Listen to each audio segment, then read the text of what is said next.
All right, sorry about that, guys, for a second there. We are now live. Welcome to the show, everyone. The Housing Act has reached Trump's desk, and he is now holding it hostage, telling the legislature that he won't sign it until the Save America Act is passed. We will see how this strategy works out for him. Trump has also proposed a national right to carry bill, which would be a step in the right direction, but some are skeptical that it goes not quite far enough. We'll talk about guns today on today's show, and I promised Jim that I would not pull a gun on stream this time, so that will not be part of the show. But the countdown to 250 this week brings us to the last days leading up to the Declaration of Independence. What was the mood today, June 25th in 1776? And for Unhinged, New York City is at it again with some really dangerous people, I think, winning Democrat primaries. We are going to look at their positions on the issues on that matter. It's bad. All of this in episode 542 of the In the Tank podcast.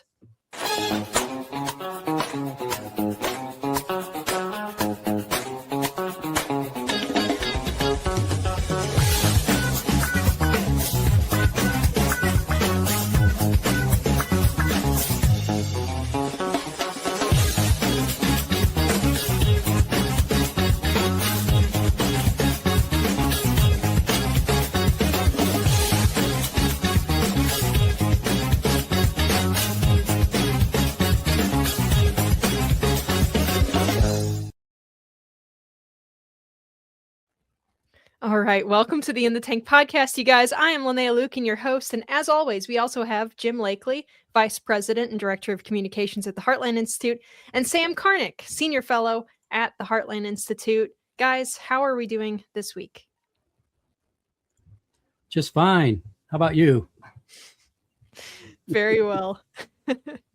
We were listening to Sam's tweeting birds at the beginning while we were sitting in the background, just waiting for the show to start. Pretty nice. Those that remain alive. Yeah, it sounds like springtime. Happy springtime over there. Yeah, an Operation Catch and Release for the chipmunks on my property is ongoing. I accidentally caught a 17th chipmunk in my garage this morning, who will, after this podcast, he's just chilling. He had a snack. He's chilling out. He'll be sent to a nature preserve to live among the other animals, including hawks. So, oh well. Yeah. and Chris isn't joining us today. He's on PTO. So hopefully Chris is enjoying his time off. But before we get started, if you want to support the show, you can go to heartland.org/inthetank and donate there. It's down on the scroll at the bottom. Please also click the thumbs up on this video. I see that there are people in the chat right now. Please remember that sharing it helps to break through some of YouTube's suppression. It helps us with the algorithm. Even just leaving a comment also helps with the algorithm. Even better, do both. That would be a huge help to us. And if you're an audio listener, you can help us out by leaving a nice review on whatever platform you are listening to this show on. I'm going to get right into it because I have a feeling, even though there's just three of us here today, that we are going to go on for some time on some of these topics here. So for Unhinged, if we have the drop.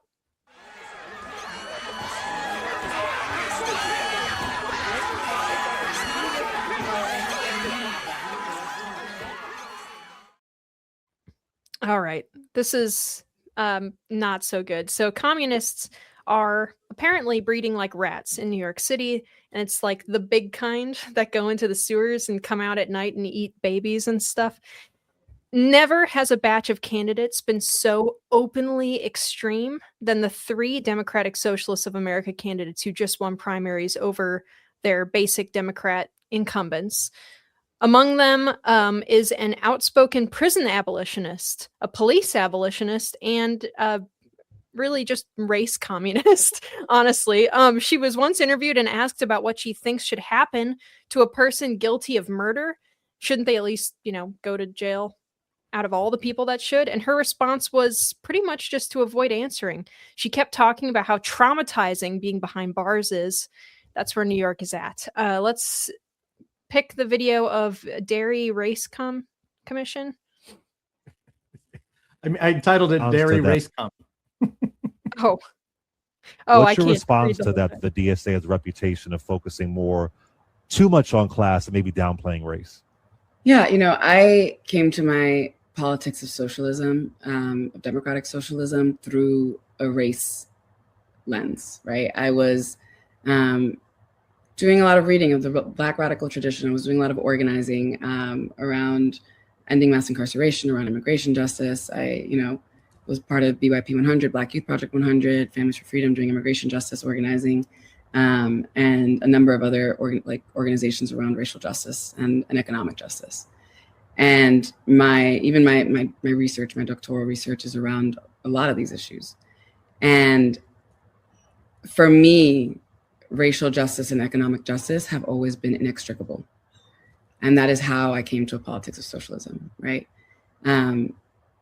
And I think for DSA, I think they share a politics of socialism, and they share an infrastructure for electoral politics that I think would benefit all of our communities, right? And I think there's always organizing to be done. Sometimes you have to organize your own people, right? And as an organizer, I tell people to organize me, right? Because we have to allow ourselves to be brought into that organizing work to actually be able to build the coalitions that are necessary to win power for all of us, right? And to actually, this question of how we talk to one another, right? I think it's deeply important that we're building multiracial, multi-ethnic coalitions of working class people that also center at the heart of it racial justice, because there is no economic justice without racial justice. No offense, but it sounds like some fucking commie gobbledygook. We're going to be using that drop a lot today, I think. Yeah, I think we are just going to be spamming that drop all day today. It's hard to explain what she just said there, because she didn't say anything much at all for all of that meandering. And I think the most important part to take out of that nonsense was, one, community organizers are still a scourge. and two, she slips up right away and says that her politics are socialism instead of just saying democratic socialism, which they've been trying to rebrand it, or trying to kind of paint it over a little bit with that democratic start there. But once you vote socialism in, you're never getting it out. So, and I also wanted to point out, look at this girl. She's probably around my age. She is exactly the person who I was told when I was in college that when they enter the real world and leave college, they won't be able to maintain these ideas anymore. Look where we are now. There's 3 of them that are getting into New York's congressional districts. So I guess my camera is malfunctioning on everyone else's. It's probably because we have that background recording thing going, is my guess. But it looks fine on my end, so I'm not sure. Sorry about that to the viewers. But let's play, while I try to fix my camera here, let's play her immigration clip. Still ask about 2 tweets specifically because I think they are relevant to the race. The first is all deportation is wrong. Now, in Congress, obviously, that comes with a lot of questions about immigration enforcement. And even as Democrats might agree with calls that you have shared to things like abolish ICE, I don't know if they're necessarily there on things like all deportation is wrong. Is that something you still believe? That phrase, yes. I still believe that all deportations are wrong. And even if we're talking about illegal entry to the country or someone who may have committed a crime? So when we're talking about things like illegal entry, we're actually talking about administrative laws, right? We're not talking about criminal law. Let me concede the question of people who have not committed a crime, because I think that that's not really the question at hand. Like, if we're saying all deportation is wrong, though, that would seem to also include people who were convicted of breaking U.S. criminal law. Is the deportation of those people wrong? Yes, and the reason I say that is because we have a criminal system. It is imperfect, but it exists.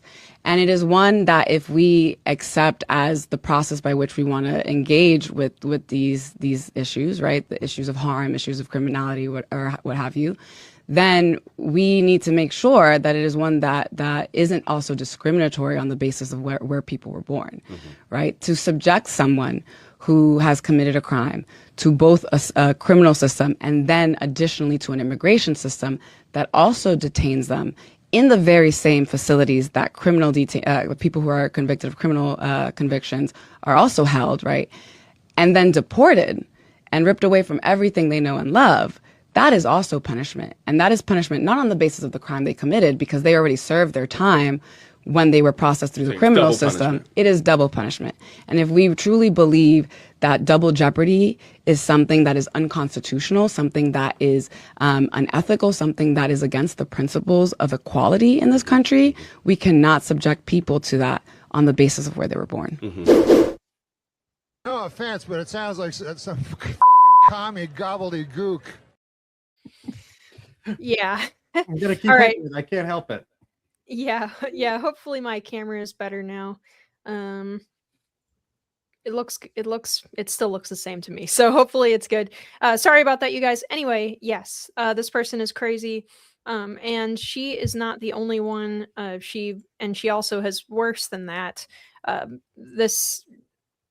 think in the same interview, she was asked about what she thinks should happen to a person guilty of murder in this country. They asked her, shouldn't she at least agree that person should go to prison? And she was like, meh, I don't know.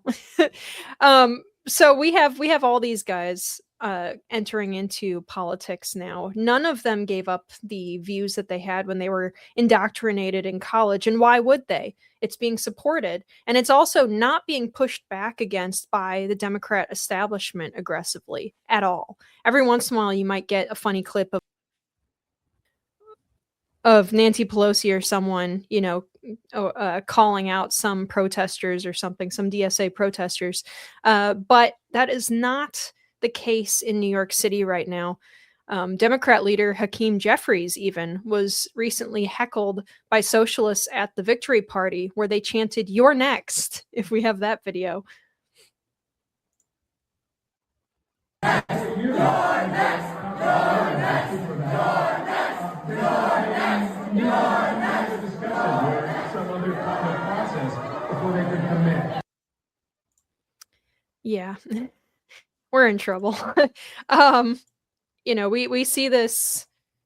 Jim, for one, you said in the chat offline that you were born in the district that some of these loons were elected in and the Democrat primaries. So it really just seems like, I don't know, the character of New York has changed a lot, more than it just being left of center, which cities usually are and have been for a long time. Yeah. I mean, I was born in the neighborhood of Inwood, the very top tip of Manhattan, which at the time in 1970 was becoming more mixed, but it was primarily an Irish Catholic neighborhood. Washington Heights, a little bit to the south of us, was a growing Dominican population. And cities change. That's true. Lots of immigrants come in. But New York City, we talked about this when Mamdani himself was elected mayor of New York as a flat out commie, and that the people who were born and raised in New York City did not vote for Mamdani. In fact, I believe he came in third. But for those who were not born in the United States, let alone in New York City, he won the majority of those votes. In this was a primary election. The Democratic primary election in New York City, of course, is a de facto general election because the Democrats are almost always going to win. Maybe that will change now. We will see. But only 7% of registered voters participated in this primary. And of course, as the analysis of the election has been coming forward in the last few days, it was that she had mentioned in one of those clips about how she's really working for the working class. The working class in New York City did not vote for her. Almost all of her support came from affluent white women and other people that are highly educated. The working class do not like this agenda. Chevalier is, if that's how you say her name, she is, as you guessed, Linnea. She is 30 years old. She's been a professional student and protester her entire life. I believe she's been working on a PhD in some sort of BS studies department for the last 7 years at SUNY New York. She has written in the past that she believes in a world without borders or police or prisons, and she says that is the only moral way forward. As we said there, she says all deportations are wrong. She was asked about should a murderer go to jail in an extremely friendly interview. 4 times she was asked, but somebody who kills another human being should go to jail, right? She wouldn't answer it because she doesn't believe that that's the case. She talked about root causes and all this other kind of nonsense. She believes in, like she said, all deportations are wrong. She believes in seizing properties from landlords, seizing the means of production. She stated that she believes the quote, pyromania associated with anarchism is very intriguing to me. She's the only member of Congress, even AOC had a real job. She was a bartender. This woman and the other 2 people that Mamdani has pushed basically into Congress, these people now have influence on national policy and want to push a national agenda. She went right from a radical upbringing to a college radical to the NGO world and now to Congress. She has no idea how real people live. She has no love for America. In fact, she has stated explicitly that she hates America and that it's her wish to see it destroyed and to overturn Western civilization itself. Doesn't anyone notice this? I feel like I'm taking crazy pills. The voters of New York seem to not notice that, or if they did, 7% of them at least voted for it. So I've seen some people, some Democrats and all this, like, oh, well, this is just the Democrats' Tea Party movement. No, it isn't. The Tea Party movement was mad about Obamacare and taxes. They were not trying to overturn Western civilization. This, I think it's very easy to kind of make fun of this, and we do have fun with our drops and all that stuff. But this is a very serious issue now, and it's an issue for all of America. These people, the head of the Democratic Socialists of America has stated outright that they are using the Democratic Party itself as like a chimera, as a Trojan horse, and they're going to wear the Democratic, the donkey suit until they gain power, and then guess what? You guys are on the block too. We've had a lot of radical movements in America over the years, obviously, as anyone who knows any political history of America knows that to be true. I don't think we've ever seen anything quite like this. This is, I don't want to say scary, but the Democratic Party is in big trouble. The Republican Party wasn't in big trouble because grandma and grandpa showed up at a town hall to heckle Arlen Specter. This is something very different. Yeah. And I would say too, there was a post by the NRCC and like a comment from the NRCC and a little like prank that they did at that town hall reported on, where the NRCC was sending like flowers and condolences cards and stuff, kind of gloating to the office of Hakeem Jeffries. And I was so ticked when I saw that, because clearly the Republicans do not understand that this is not just like a teehee or, incumbent Democrats that we don't like are getting destroyed by their own creation. That's true. But I think it's far more likely that these same Republicans that are gloating about this now are going to be the same people who, when these people are in Congress, when these lunatic communists, they call themselves Democratic Socialists of America, but these are communists, enter into politics and get into, they're doing legislation and stuff. I think it's way more likely that these squishy Republicans are going to move closer to the communist position in order to meet in the middle to get legislation passed, rather than have the Democrat Party like fall to pieces over this. I think that this, this is them trying to tug the window back in their direction, right? And it's going to work if we let it, because Republicans are weak, and a lot of the kind of squishy Republicans are well, they're marshmallows, and also they don't really have any solid principle. They can always, especially, people think that it's only stupid people for whom this happens to, but smart people, it's actually really dangerous too, is that a smart person can come up with convincing arguments for themselves to believe nonsense. They don't just follow along. They might be pushed that direction because of social pressure. And behind the scenes in Congress, it's nothing but social pressure. And then a smart person is able to come up with arguments that are persuasive to themselves for why they should go along with the crowd.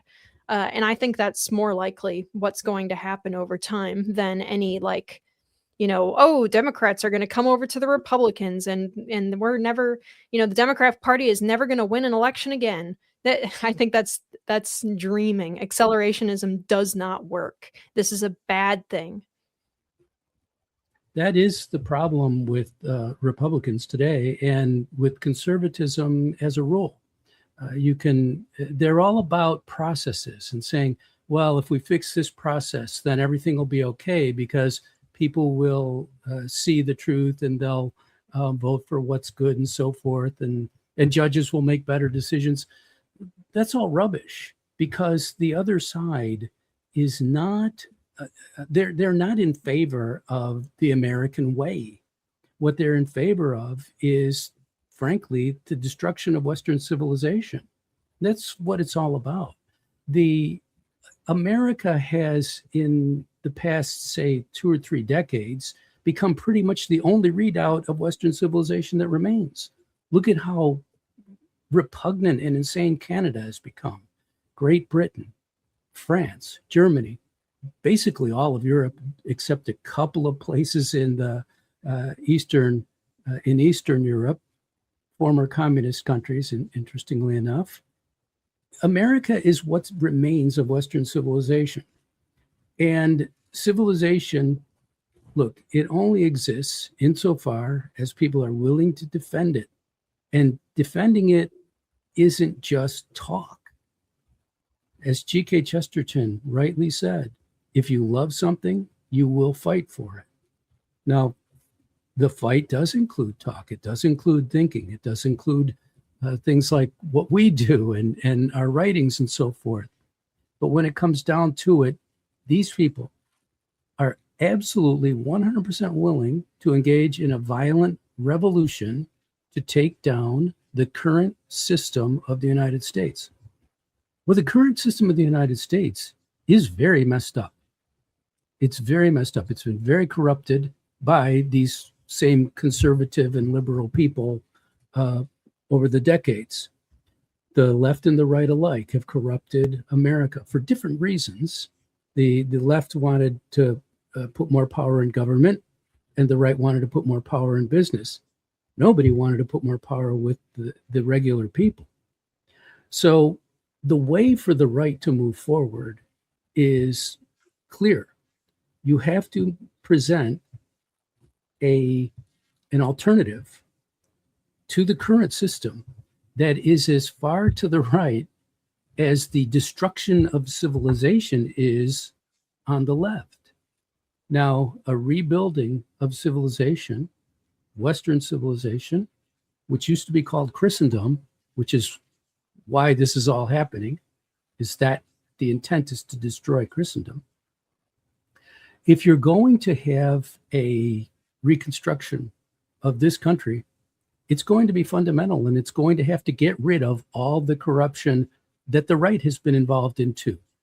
American conservatives have gone along with the game, always thinking, well, we'll get a little piece of it. We'll get school choice.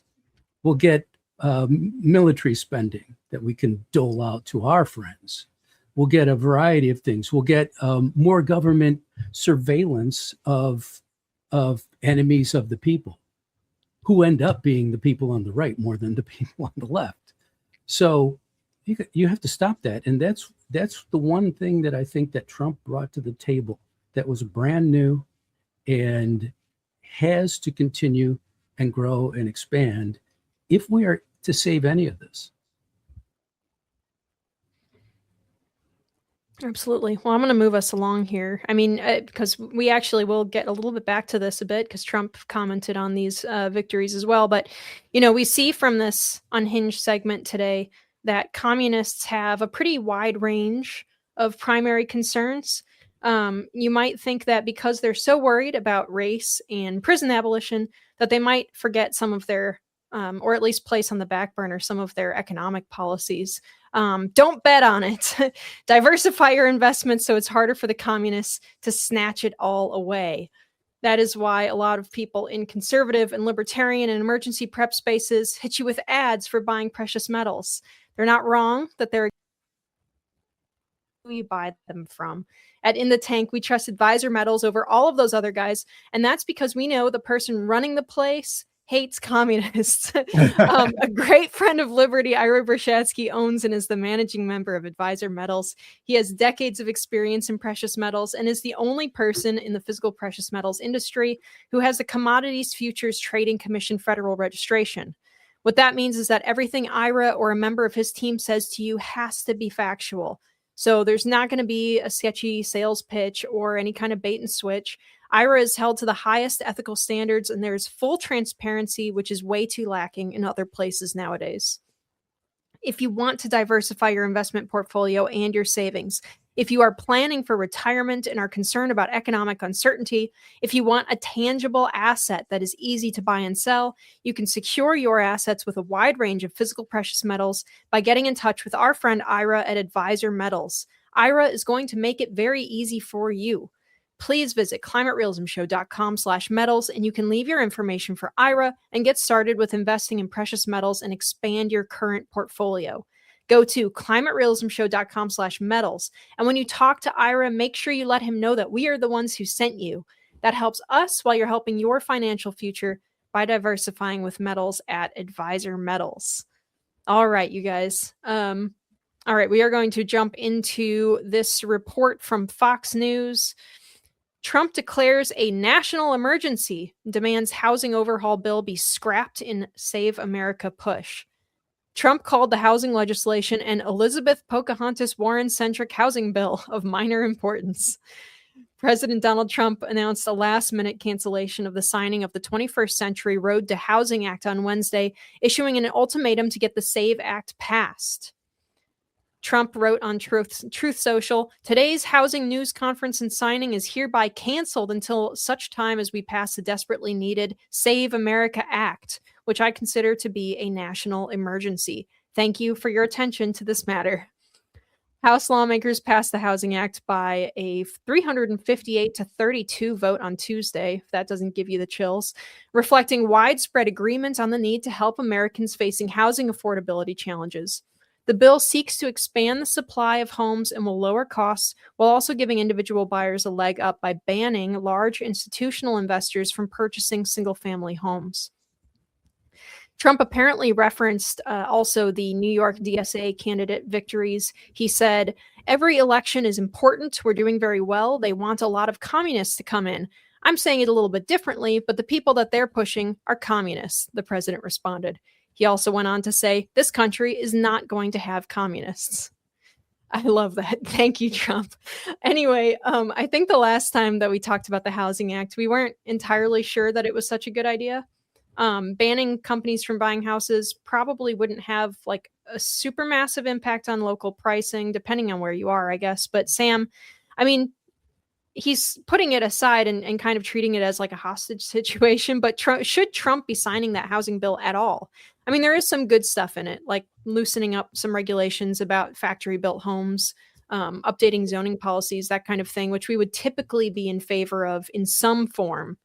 But what do we have here?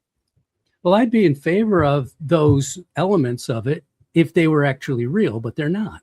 They're just recommendations. And the states will ignore them. They all will, because there's more power in that for them to have power over who can build a house where. I mean, that's why this all happens. And so what's going on here is that this is frankly, it is a bad bill. It really is. On net, I think it will reduce the supply of housing. When you reduce the supply of something, you raise the price of it if the demand stays the same. as it certainly is going to with housing, or increase. So we have to increase the supply of housing, and you don't do that by telling people, well, you can't invest in housing. So the central negative part of the bill is that, although there are many, but the central one is the ban on big companies buying houses. They should be able to buy houses. That will make them want to make more houses because there's money in it. This is very simple Econ 101 stuff. And so the bill is a bad bill. And the really ironic thing is that what has caused the affordability crisis in the first place is the very election system we have at present. It was that created the big spending of 2021 through 2024. Figure out what those dates mean, and I think you'll understand what I'm talking about, the connection to the election system. But so you have a system where, frankly, there are many, many states that can simply do whatever they want and have been doing whatever they want, and we don't have elections that we can really consider valid. And so you have these states where you're creating a different legislature from what the people really believe in and are voting for. So that legislature is much farther left. They spend much more money. Was Joe Biden really elected president? So we're told. He got 80 million plus votes, which is simply an impossibility.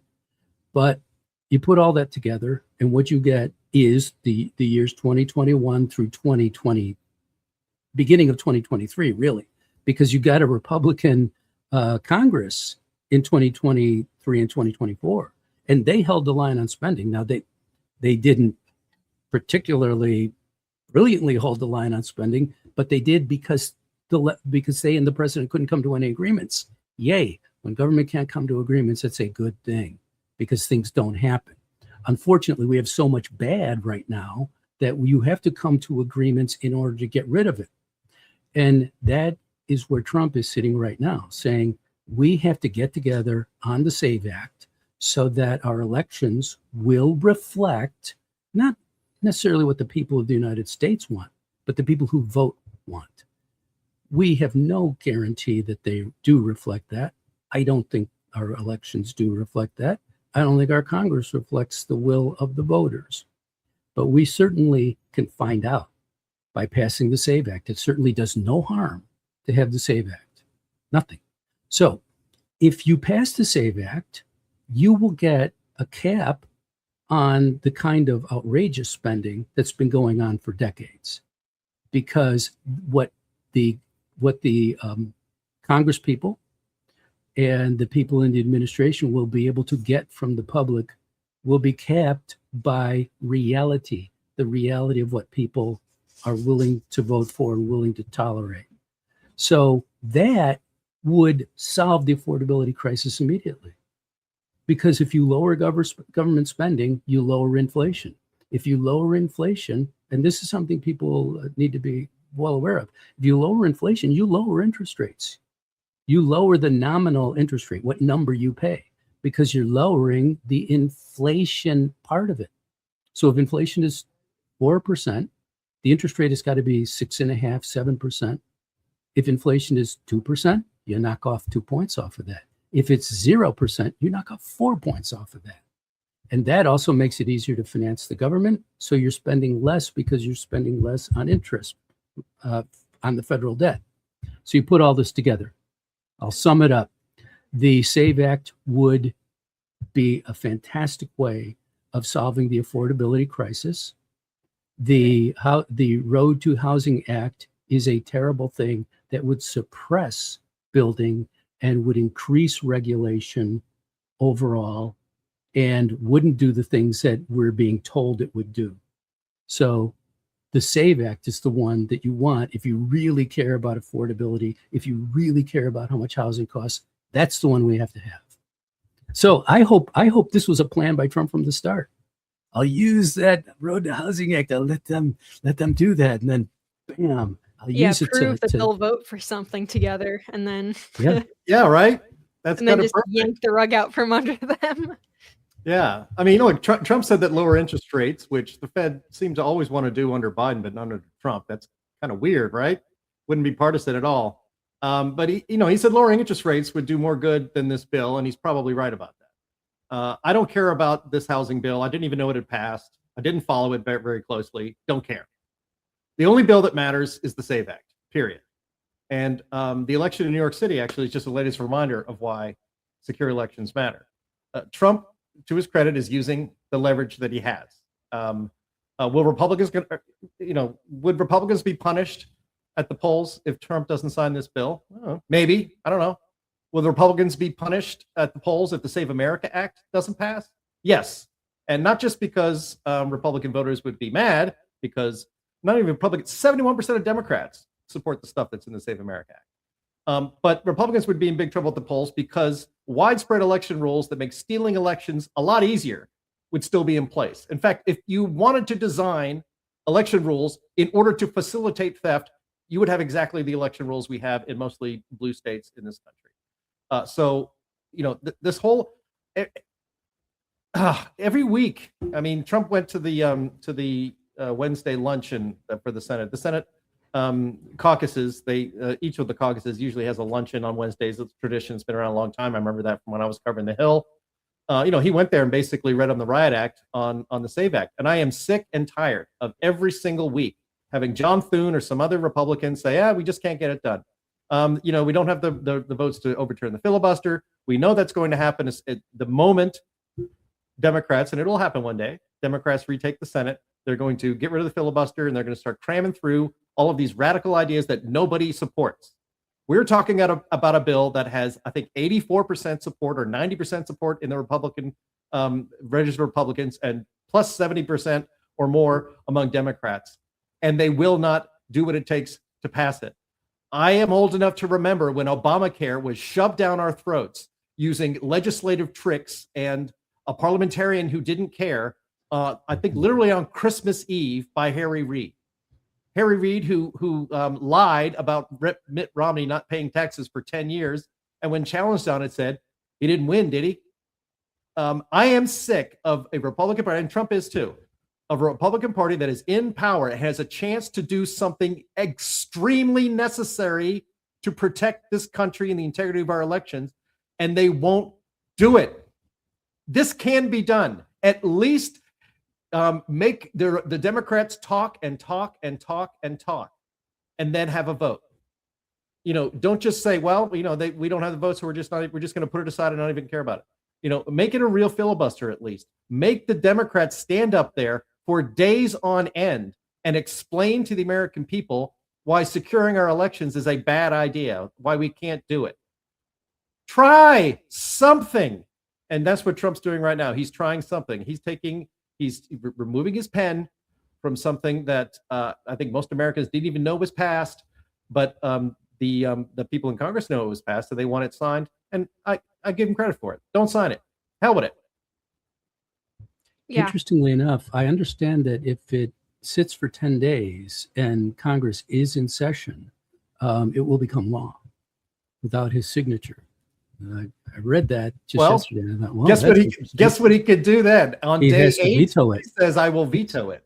And they will not be able to override that veto. That is for sure. Yeah, they just started a countdown.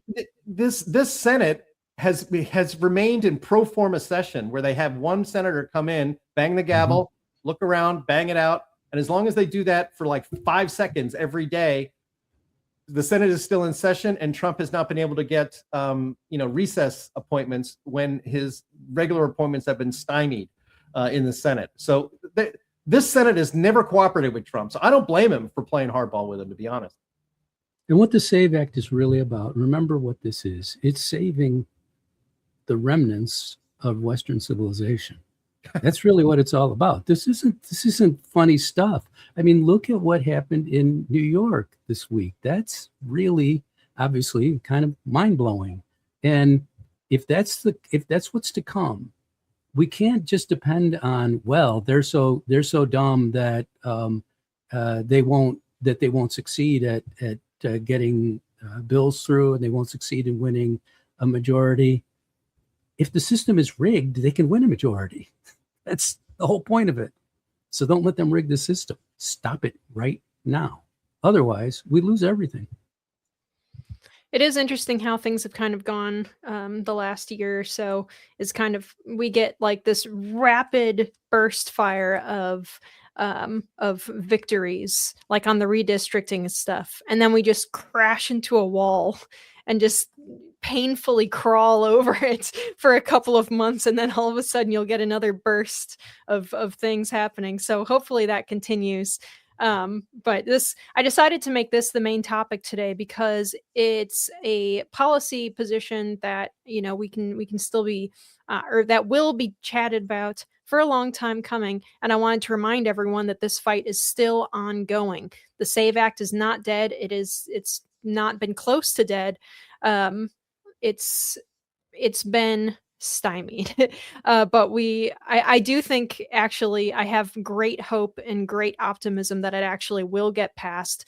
This situation with the Housing Act, I think, is very embarrassing for our legislators. You know, Trump just kind of turned the mirror around on them and said, look, obviously we're not so divided that you can't pass something. You know, you put a bill on my desk that got almost unanimous support. I think only 50 or 30 or something people didn't sign it. So let's go. What's going on here? Especially towards Republicans. So, but all right. This is another good thing that Trump is up to. National right to carry. This is a topic that is very dear to me. I currently live in what is called a constitutional carry state. They passed that in 2024. Way too late, if you ask me, but Republicans are often a little slow on the uptake in places like South Carolina. I don't know why. But for those non-American viewers of ours, constitutional carry states don't require you to get a permit to concealed or open carry a firearm. But if you travel to another state that doesn't have constitutional carry, you do need some kind of reciprocal permit if the state you're visiting has one, so that you don't get in trouble there. It's important that people, when they're traveling, look up the rules of each state that they visit as though it were a different country. When it comes to gun rights, we like federalism. That's a good thing, but it's not so good when it's states restricting constitutional rights. The post-millennial reports, President Donald Trump has said that he's working with lawmakers on legislation that would produce a nationally recognized right to carry firearms, saying that the White House is working to put a bill through Congress. Trump said that the NRA president, Bill, I can't pronounce his last name, Bockenberg, had asked him about a national right to carry. Trump has previously talked about drafting legislation that would rule that states have to respect concealed carry permits from other jurisdictions, or a law of national reciprocity.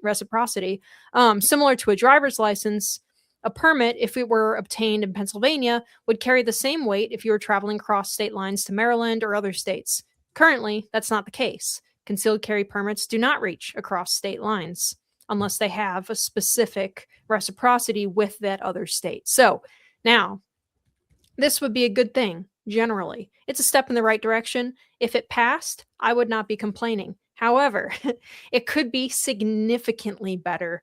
And there are some drawbacks to the way that this is being framed right now. The reciprocal permitting approach is really not ideal. For one, it maintains the idea that you do, in fact, need government's permission to carry a gun in this country.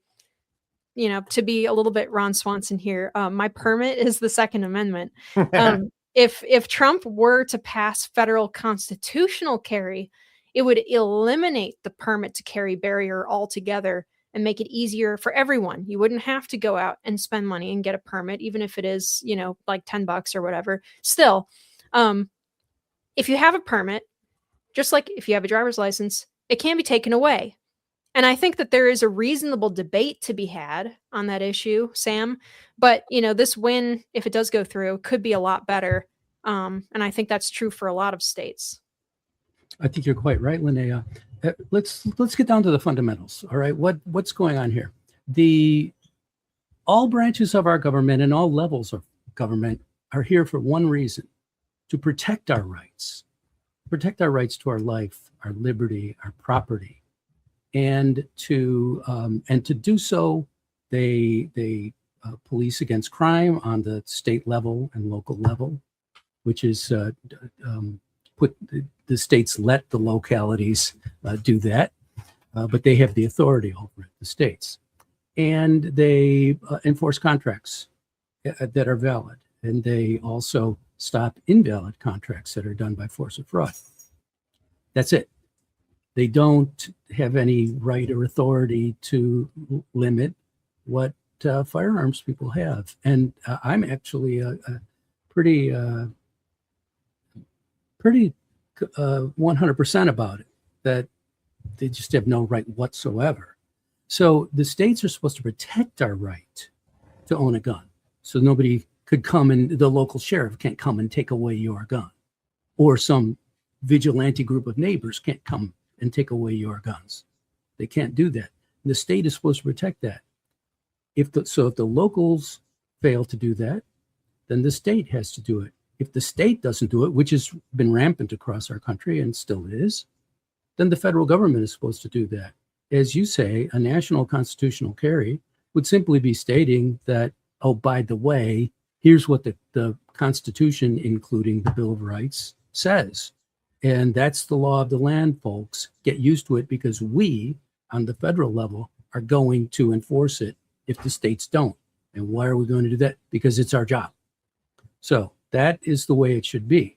Now, having a more conservative approach where you say, well, we'll have a rule where if one state has a concealed carry, the other state has to accept it for that person. As you're right, as you said, Linnea, and you're 100% right, your concealed carry right is embedded in your existence as a human being. That's where it comes from. Now, you can forfeit that right. You can forfeit it by being a felon and the like.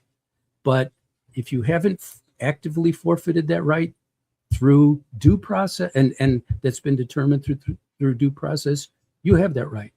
So you're absolutely correct to say that we should have a full on 100%. The federal government will protect that right.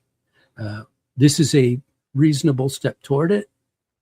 I'm not sure that it's such a bad way of framing it, because you knock down the notion that states have a right to prevent anyone who's just on their land from having a handgun, or a firearm of any sort. That's ridiculous, wrong, unconstitutional, immoral, and outrageous.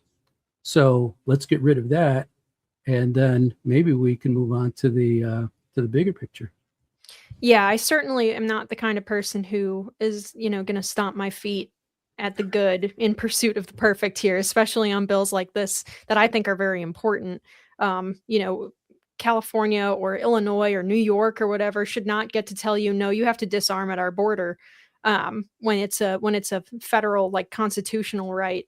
Absolutely not. So, but I definitely, I know some people in the Second Amendment space, and who are activists, or who are people who work, who are quite a bit more extreme than the NRA on these issues. And I don't think they're wrong. I think the NRA is super squishy on pretty much everything. They're really more like a firearm producers lobby, right, rather than right. a rights protecting lobby. They'll protect your rights up to the point where they're just banning guns, because that would hurt the manufacturers, right? But they really, like, NRA has been involved in getting things banning, like, suppressors and stuff passed. So they're really not our friend on a lot of these issues.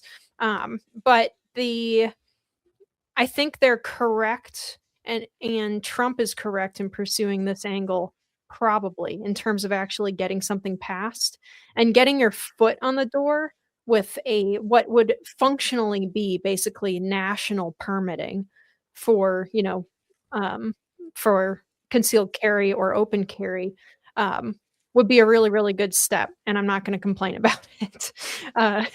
But yeah, no, I've just seen the arguments online already, on different, like, firearms blogs and on X and stuff, from people who, devote their lives to these issues, trying to get, constitutional carry federally.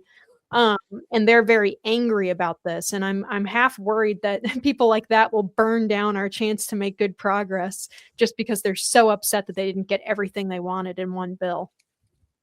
Does that sound familiar, Jim? The genius of libertarianism. Have we heard of things like that before? Yeah. Wow. Crazy. So every time this kind of discussion comes up, and I just love I love the phrasing. It's a rare moment of conservative or Republican communication expertise by calling it constitutional carry. I mean, that's one of the greatest phrases for our side of an issue in a long time.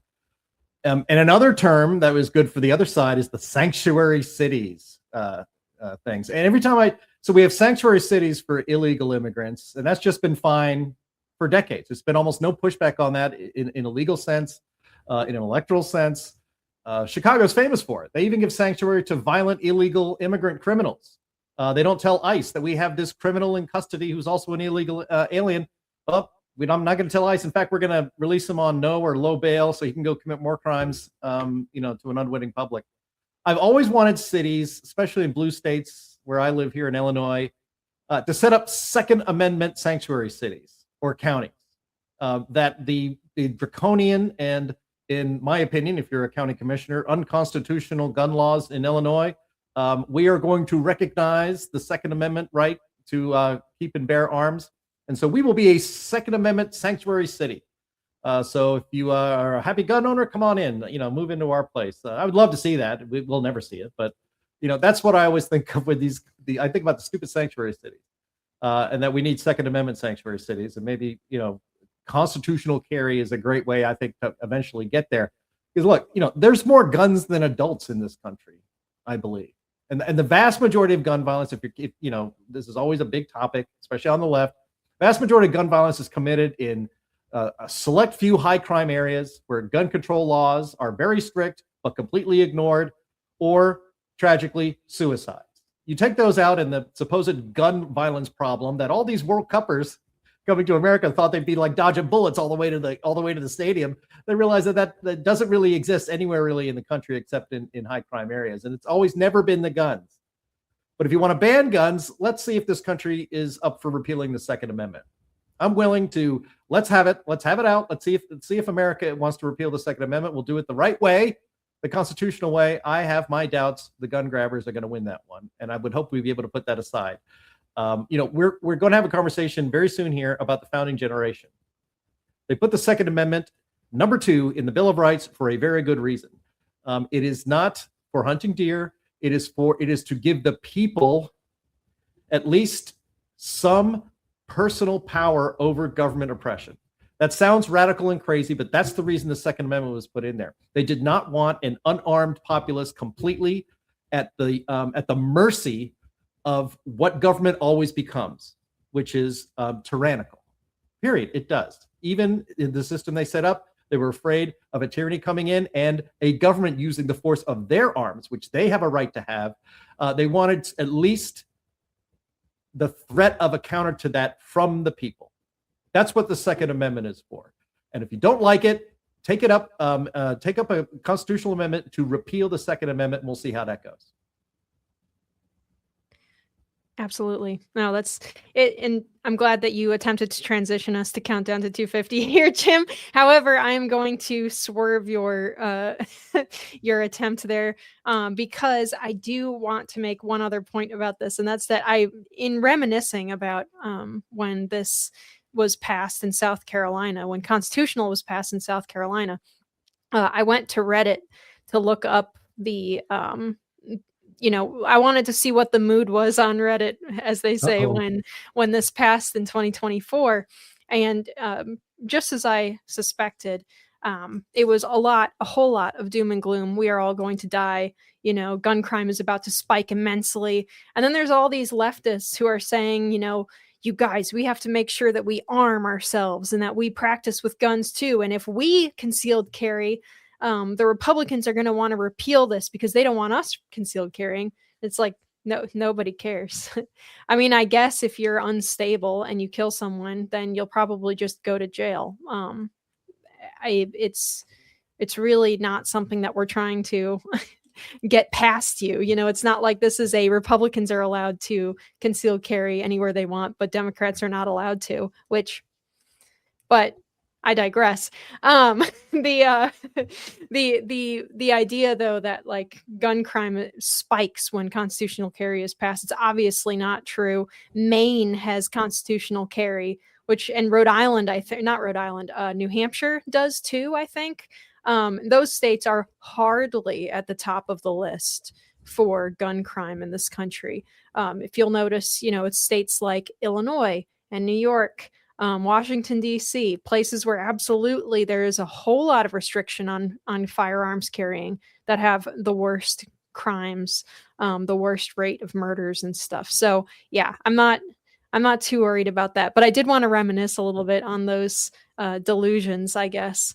And crime has not skyrocketed in South Carolina since we passed constitutional carry. So I do not think that if we passed it nationally, there would all of a sudden be this huge problem. So, Linnea, the great economist and political commentator and examiner of firearms policy, John Lott, titled his great book, More Guns, Less Crime. And he is absolutely right.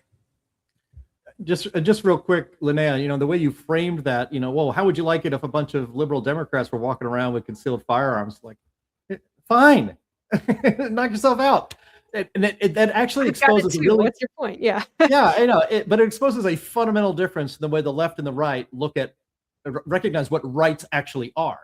Rights. And frankly, the worst of them are running around with guns right now, shooting at people. Yeah, shooting at ICE. They just got huge convictions on Antifa people shooting at cops at an ICE facility. But the right believes in the Constitution and our constitutional rights, as you said, Sam. Is to protect the people from the government, from government abuse. The purpose of government is to protect our inherent God-given rights, including the right to bear arms and the right to free speech and all of that. The left sees rights as favors the government delivers to the people if they're good enough. If they behave the right way, they are awarded rights by the government. It's a complete, and the way you just set that up made me think of that. And that's one of the real big divides in this country, is that people don't understand what the Constitution is and what our rights really are. You don't have a right to health care, but I do have a right to my life and liberty and the pursuit of happiness, which is in Declaration, I know, but also the right to free speech, the right to worship as I wish, the right to freely and peaceably assemble with others of like mind.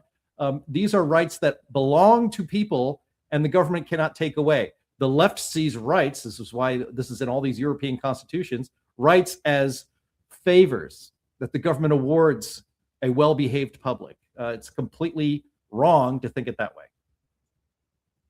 Yep, absolutely. And that is something that was set up from the beginning in this country. As Catherine Burke points out, was it Obama who said we have negative liberties? Well, we do have negative liberties in that the government is the Constitution is that the government is not allowed to infringe on certain things. That's what a negative liberty is that the government is not permitted to do certain things, not that they are told that they must do certain things. So in that case, if Obama did say that, he's right, unless we're both talking past each other on that. He was probably critical of that. Remember, it was Franklin D. Roosevelt who had the Four Freedoms speech, which was all about codifying positive liberty as the American way. Well, that isn't the American way. It's the opposite. Yep. All right. So our countdown to 250 topic today, which I'm glad that we have a good amount of time to talk about. This is today. I guess my theme here is we're on the brink of independence today in 1776. And on June 25th, 1776, there was a whole lot of stuff going on, and I want to give us kind of a picture of the kind of situation that our founders were finding themselves in.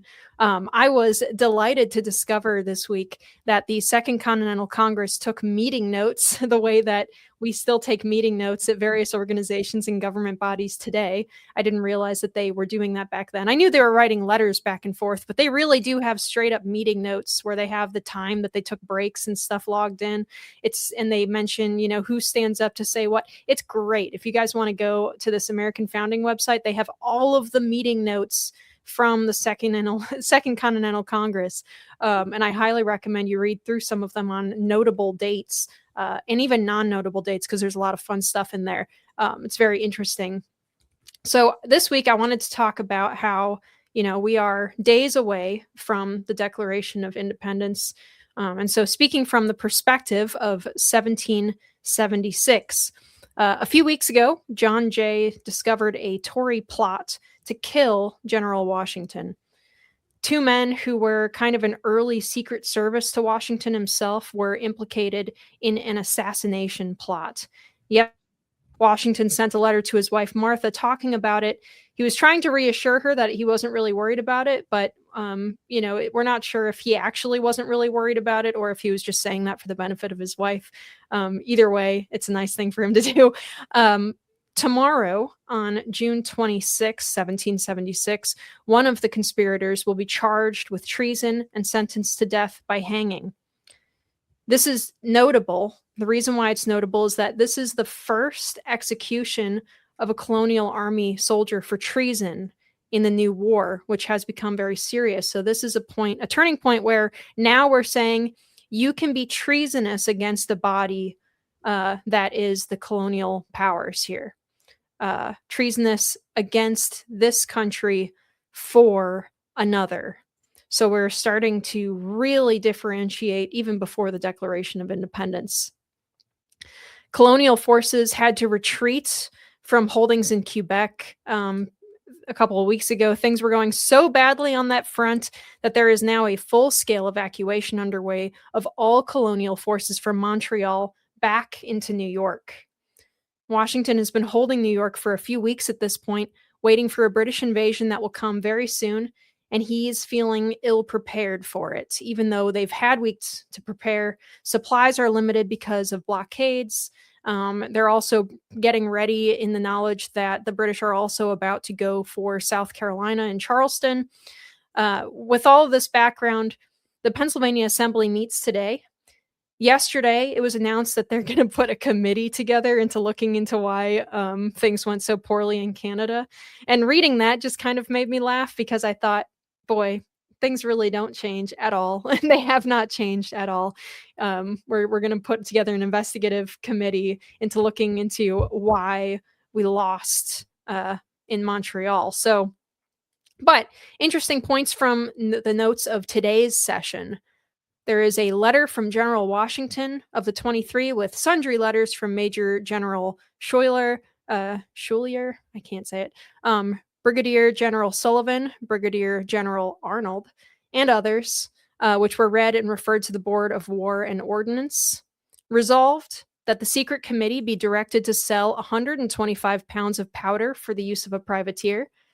Resolved that the committee appointed to contract for making muskets and be directed to encourage the making of muskets.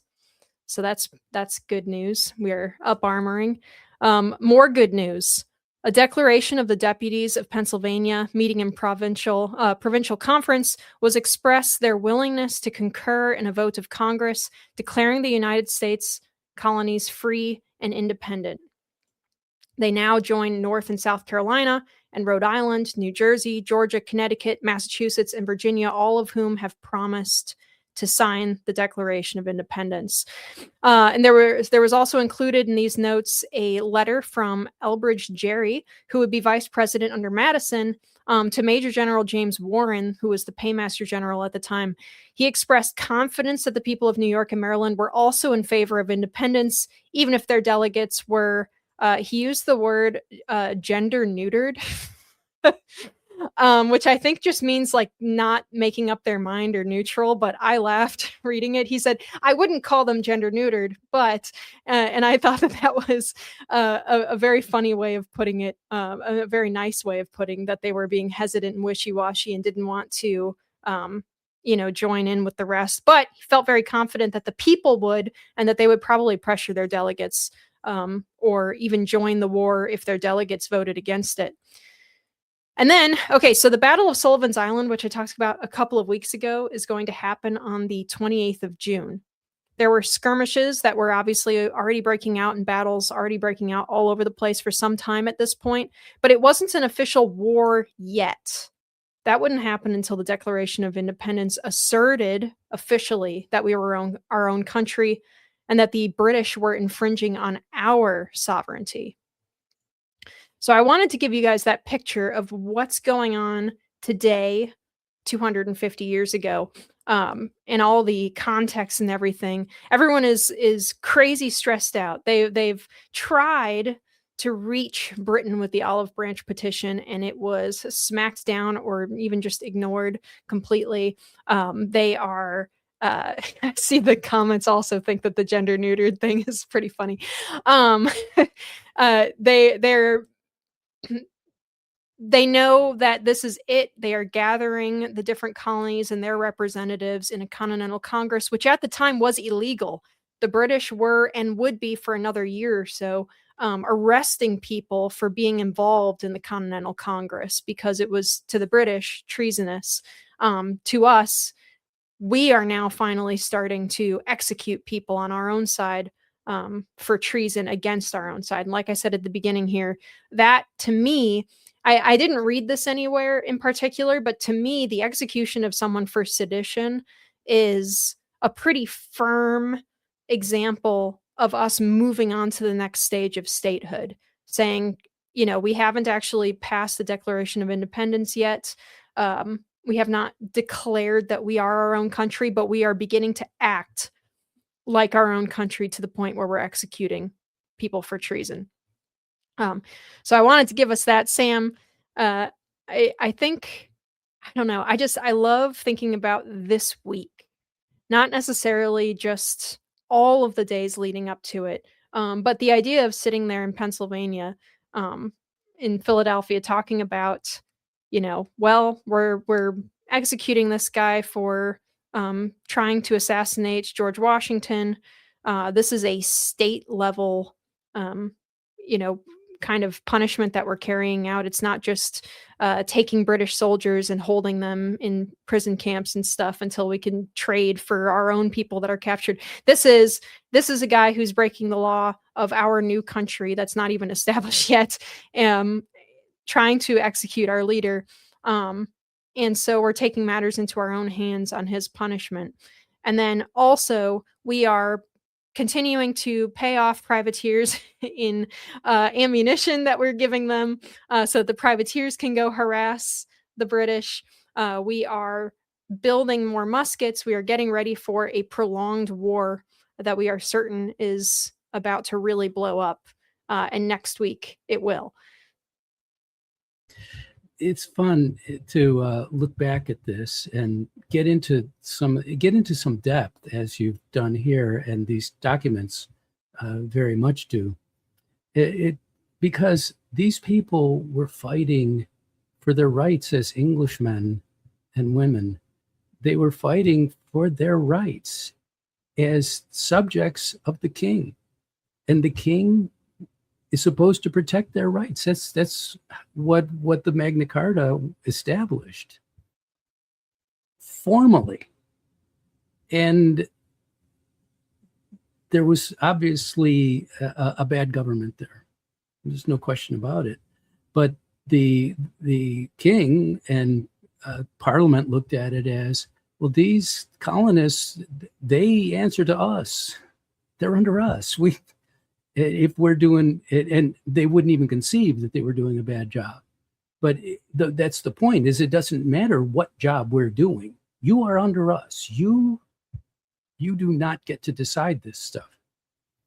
And the colonists recognized that this was England fighting itself, that it had lost its way, and they had no alternative but to assert their rights as English subjects, and that if the king would not acknowledge those rights, then they they were no longer English subjects at all.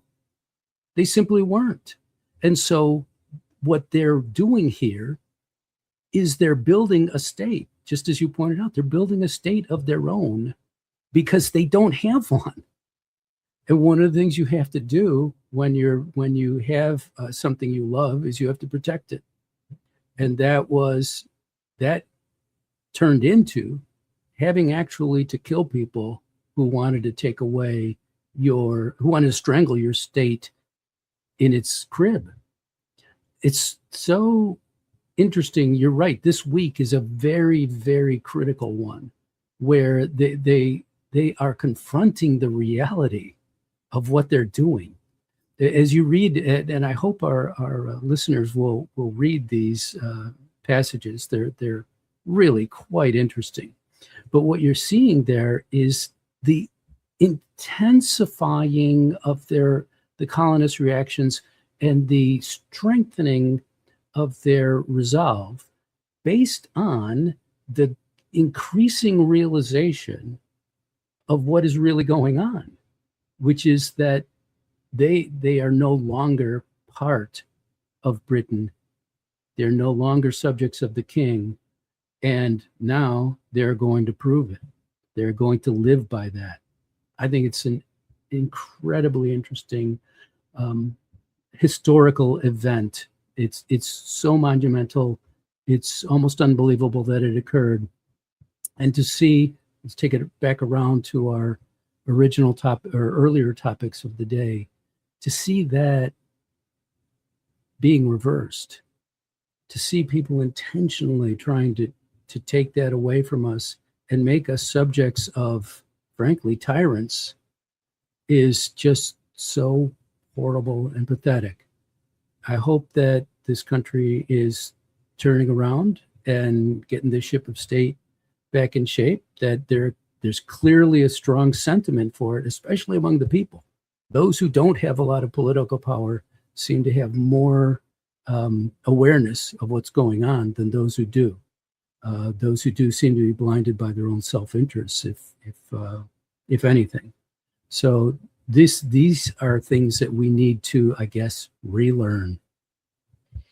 Yeah, I think and two, it's interesting to see them talking about how important to them at that point in time the Canadian campaign was, which we really don't learn very much about in the United States, like history classes. I'm sure in Canada they learn a lot about it, but for some reason we don't talk about that.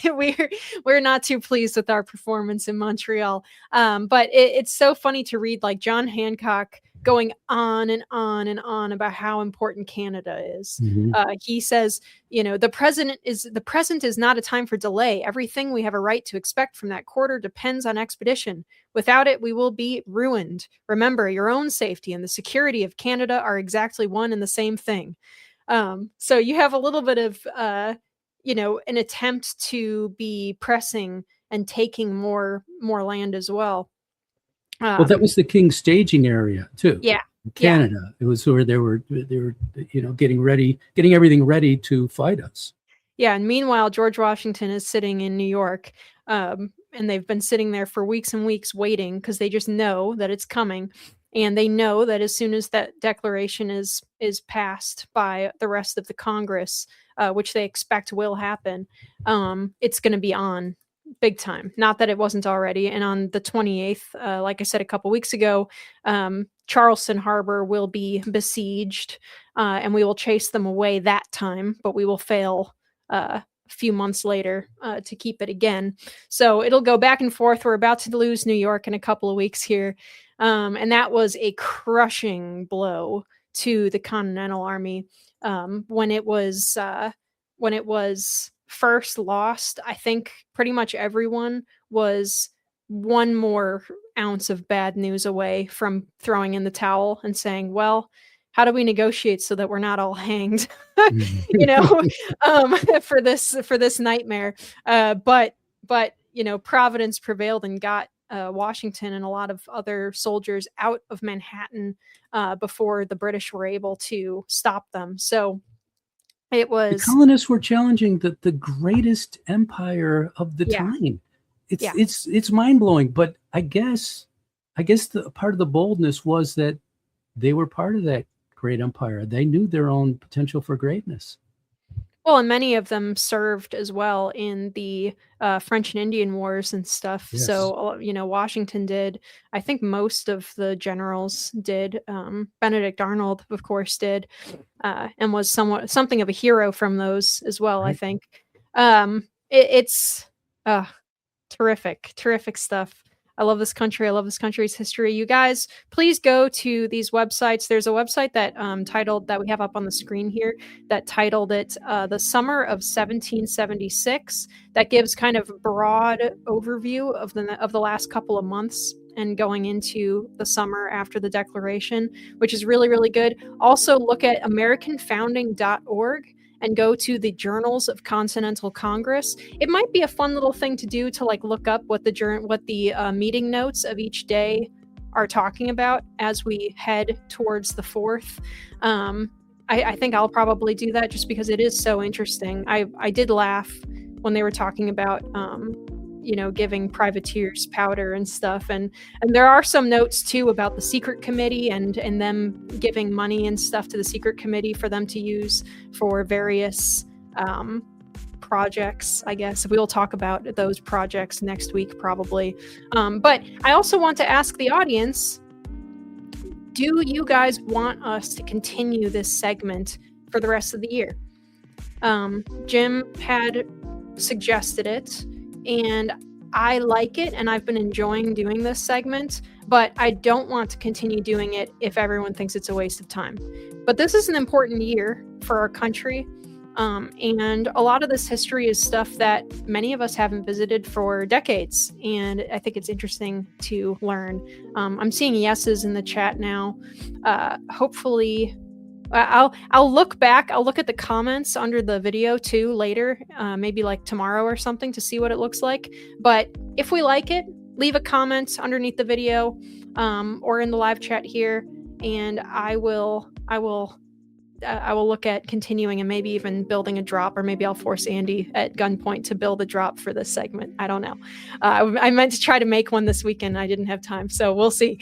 Anyway, you guys, Jim had to leave us early, unfortunately, not for anything crazy or bad. Just had to go pick someone up from the airport, I believe. But that is all the time that we have today, unfortunately. So thank you everyone for your attention to these matters. We are live every single week on Thursdays at noon Central on Rumble, Twitter, YouTube, Facebook. Jim is not here, so for Jim, I will say join us tomorrow at the same time for the Climate Realism Show. Same time, same channel on YouTube or Rumble, or look us up, Heartland Institute, on Twitter. Sam, what do you have for us? Thanks. Go to heartland.org, please, and you'll find all kinds of wonderful things there, including writings by myself. And also go to stkarnick.substack.com, and you can subscribe there and get these things as I write them. Yeah, please do. And Sam, you had a op-ed come out on one of the topics that we discussed today. Yes, I did an op-ed on the Housing Act and why the SAVE Act is more important and would be better for affordability than the Housing Act, which I think is probably a unique point of view on it. And that jumps off of my paper on affordability and in particular housing affordability. So it should be appearing somewhere shortly. I don't know just where just yet, but it'll be out there. So look on the Heartland website, and also look at stkarnick.substack.com, which is up there on the screen as well. And I'll run it as soon as it appears somewhere else, and I have the legal right to run it. They won't throw me and clap me in the darbies for it. Yeah, absolutely. To the stocks for all of us. All right. For audio listeners, please rate us well in whatever service you're using and leave a review. Thank you so much to all of our usual panelists, even the ones that were not here today or had to leave early, Jim. And also... No! God! And also thank you to our fellows in the background. That would be Andy Singer and also our friend Silas. We will see you all again next week.